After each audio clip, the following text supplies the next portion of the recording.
Hello guys, welcome back in my YouTube channel.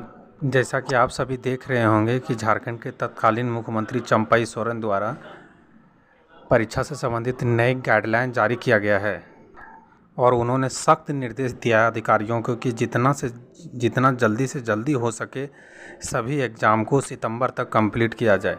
जैसा कि आप सभी जानते हैं कि नवंबर दिसंबर में चुनाव होने वाला है झारखंड में।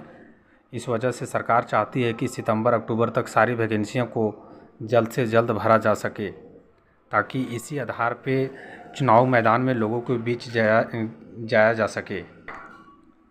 अब देखना ये होगा कि क्या सच में जेएसएससी सीजीएल का एग्ज़ाम सितंबर में संभव हो पाता है या नहीं, क्योंकि इसका एग्ज़ाम पिछले 9 वर्षों से लंबित है और कई विवादों से घिरा हुआ है। कभी पेपर लीक, कभी स्थानीय नीति, कभी नियोजन नीति, तो कभी अन्य कारणों से यह परीक्षा पिछले 9 वर्षों से नहीं हो पाया है। तो देखना यह दिलचस्प होगा कि क्या ये सरकार सीजीएल का एग्ज़ाम करवा पाती है या नहीं, क्योंकि इसकी संभावना भी पूर्ण है कि ऐसा हो सके, एग्ज़ाम हो सके। क्योंकि अगले 2 महीना के बाद फिर चुनाव होने वाले हैं, तो सरकार आखिर चुनाव में किस मुद्दे के तहत जाएगी छात्रों के बीच।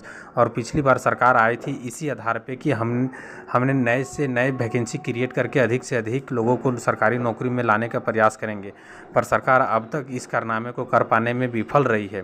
तो हमें उम्मीद है कि शायद ऐसा हो और सीजीएल का एग्ज़ाम सितंबर में होने की संभावना है, लास्ट सितंबर या फिर 1 अक्टूबर। चूँकि नवंबर में आचार संहिता लगने की संभावना पूर्ण है, तो सबसे बड़ा सवाल आता है कि क्या सरकार सितंबर लास्ट या 1 अक्टूबर वीक में एग्ज़ाम लेकर के क्या इसका रिजल्ट दे पाती है या नहीं।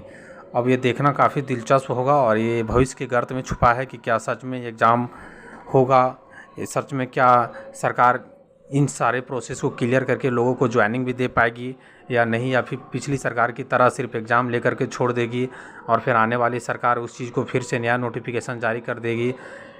इन सभी सवालों का जवाब आने वाले समय में हम सबों को मिल पाएगा। लेकिन एज ए छात्र, एज ए स्टूडेंट हम सबों को क्या करना होगा, अपना काम ईमानदारी से करना होगा, पढ़ाई करना होगा, फिर से एग्ज़ाम के लिए एग्ज़ाम देने की तैयारी में हम सबों को लगना होगा। चूँकि सिस्टम हमारे हाथ में नहीं है, ना ही तो आपके हाथ में है कि हम इन चीज़ों को बदल सके। सिस्टम हम लोगों ने उन्हीं लोगों के हाथ में दे रखा है। तो अब हम लोग के पास सिर्फ यही ऑप्शन बचता है, जो छात्र कि हम सब पढ़ाई करें और एग्ज़ाम दें।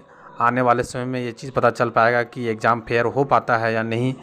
और सबसे बड़ा सवालिया निशान ये भी आता है कि क्या अभी जो वैकेंसी जिसका एग्ज़ाम होना है, क्या उसमें से सीजीएल का एग्ज़ाम हो पाता है नहीं। क्योंकि कई सोर्सों से ये पता चल रहा है या फिर ऐसा सुनने को मिल रहा है कि सीजीएल काफ़ी समय से लंबित है और इसमें धांधली होने की पूर्ण संभावना है अगर एग्ज़ाम सितंबर या अक्टूबर में होती है तो।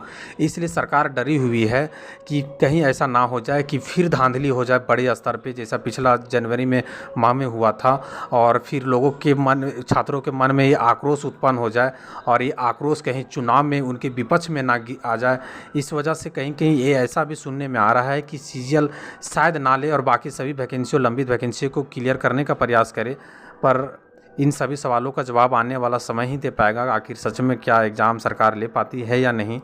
पर एज ए छात्र, एज ए स्टूडेंट हम सबों को अपना काम करना होगा, फिर से अपनी तैयारी में जुट जाना होगा और देखना होगा कि सरकार कितना इस एग्ज़ाम को फेयर ले पाती है या नहीं।